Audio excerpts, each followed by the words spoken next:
First Look Forecast with Chief Meteorologist Kat Taylor.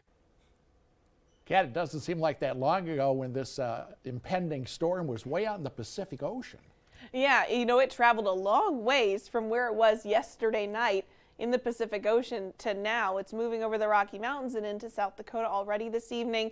We're going to watch that move into the area by early tomorrow morning. So we do have winter storm watches and warnings here. Winter storm warning in effect until midnight tomorrow night. That's the pink color here. The purple is a winter weather advisory. Pretty much along and north of Highway 20 is where we're expecting the higher snow amounts. But we still could expect some travel issues no matter where you live on the map here in Siouxland, and let me show you why. 7 to 9 inches here in the purple. I think we could get closer to maybe a foot up toward the Minnesota state line, maybe even Estherville, Iowa, Great Lakes. I could see those higher snow total amounts if we start to see some what we call convective snow, so we're going to keep a very close eye on that. 6 to 8 inches here in the dark blue. Spencer right on the line there. I think 6 to 9 inches. Yankton at 6 to 8. Hardington as well as 6 to 8. Sioux City, new model data that's been coming in have been pegging us around 5 inches of snow, so we're going to keep that at 3 to 6 for the light blue. That currently does include Storm Lake and Wayne.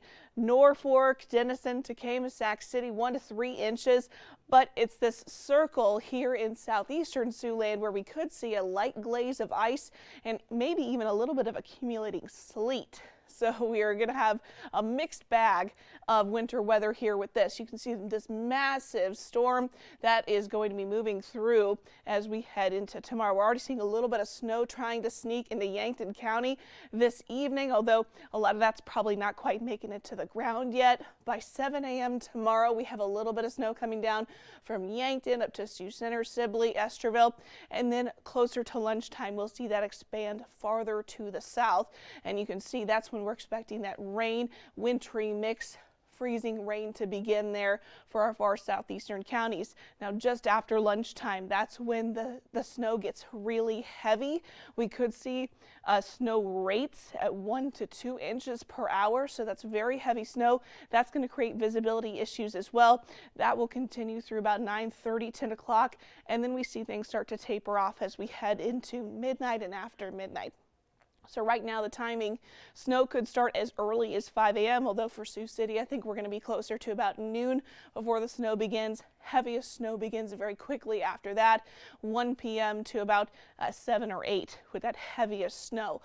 Gusts to 30 miles an hour possible as well. So the heavy snow reducing visibility, but so is the winds. And then again, we have that chance for a light glaze and minimal sleet possible in southeastern Siouxland. But here's the thing, you're gonna wake up tomorrow morning, you're gonna be like, Kat, where is the snow? I'm gonna say it's not here yet, it's not here yet. So that commute in the morning, not gonna be a big deal at all.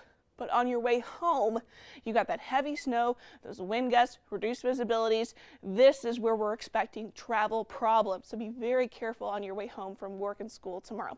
Tonight, 30 degrees. We have light snow up north. The winds are gonna pick up, winds to gusting to 25 miles an hour. Tomorrow, our daytime high of 33, snowy and breezy, heaviest in the late afternoon. So like I said, waking up tomorrow morning, not a whole lot's going to be going on.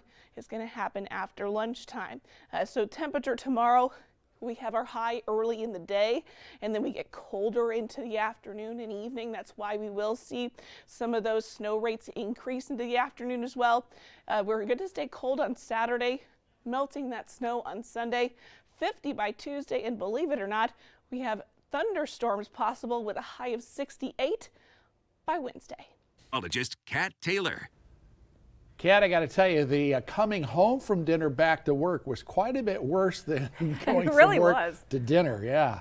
Yes, the heavy band came through, and it was just like, boom, we have a real snow coming down in Sioux City, and that is starting to taper off now a little bit, that heavy band, but we still have a while before the snow completely stops. Our winter storm warning still in effect through 6 a.m. in the morning there in the pink and the purple, so winter weather advisory through 6 a.m. as well. Our bank first camera on top of the Ho Chunk Center in downtown Sioux City.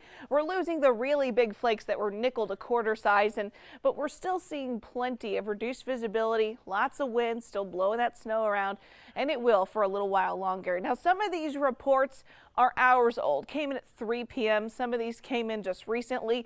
Places like Ocheyedan at 6 inches just a few hours ago. Harrisburg was at 3 p.m., so I'm guessing we're probably a little bit closer. We did just get a report Larchwood over the border in Lyon County of 9.5 inches. So looking like we're going to verify our forecast there. Sioux City just took this with Katie Koppel earlier this evening at 3 inches. Vermilion at 2 inches was earlier, I think before that heavier band came through. But so far, everything that we're seeing is looking like we are going to verify this forecast. 1 to 3 inches in the white, 3 to 6 in Sioux City, and 6 to 8 inches in the dark blue. We have had reports coming in now along the Minnesota state line of 9.5–10 inches. So we did. Looks like we got that done for you pretty well. Looking at Doppler radar, you can see that we have that heavier band now scooting away from the metro, and that's going to be rolling through Tacoma, Whiting, Ottawa, seeing some of that real heavy snow, and that will continue to make its way up to the east-northeast as we go throughout the next few hours. That heaviest snow, I think, coming down in Ottawa. Unfortunately, our Ottawa camera is down because of lack of power. We have had reports of power issues in Monona County today as well. Most of that probably due to wind, but we're going to watch this snow continue to just create some travel problems across all of Siouxland. All of us seeing either partially or completely covered roadways. Those partially covered roadways in Iowa, they're in the blue. In the pink, we have covered, and then where you see a few of these dark purple spots on some of our rural roadways here in northeast Nebraska, those are recommended no travel by the DOT. Looking at our temperatures, we're still fairly warm, at least for us, 20s to low 30s. The wind, though, is really mean, quite biting. We have wind chills in the low teens, 11 right now for it feels like in Sheldon. The wind is still whipping. That's creating those visibility issues, and it's this wind that kind of gives you that feeling of warp speed when you're in your car and you're driving, and that's why we have reduced visibility down to about 1.5 miles area wide, 3/4 of a mile for places like Denison, Tacoma, and that heavy band of snow. So still pretty dangerous to be out on the roadways. Looks like the snow is going to come to an end by about 3 a.m. in the morning as it kicks out pretty quickly. We are going to be left with some gusty winds for the rest of the night. 19 degrees as the snow ends after midnight, again done by about 3 or 4 a.m. in the morning, and those wind gusts sticking with us at 30 miles an hour. Tomorrow we have a daytime high of 33, so maybe a little bit of melting in there with the sunshine. The winds will die down, but watch temperatures this week because only in Iowa, right? 30s tomorrow, 60s on Wednesday, and yes, your eyes do not deceive you. We have a chance of a few spring-like thunderstorms with that warm weather on Wednesday. I think I'll take the thunderstorms over the snow, but that's just me. By the way, nice of you to bend over for Kat and take that snow Right. reading. So yeah. Thanks, Kat. Coming up at 5 minutes to 9 at 9, the latest on rising inflation numbers and the impact it's having on the economy. But first, Republicans continue to push back against President Biden's Build Back Better plan. What they say is the